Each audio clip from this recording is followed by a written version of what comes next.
బంగారు రంగుల్ల మెరిసిపోయేటి ద్రోణ పర్వతం చేరుకున్నాడు. సంజీవి చెట్టు కానరాకాగు సతమతమాయేను ఆంజనేయుడు.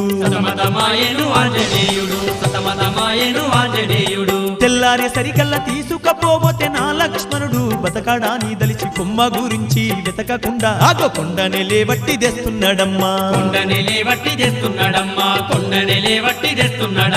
మార్గ మధ్యంలోన కల్లరాలి పాడే అదిగో ఆ కొండ గట్టు చూడరే.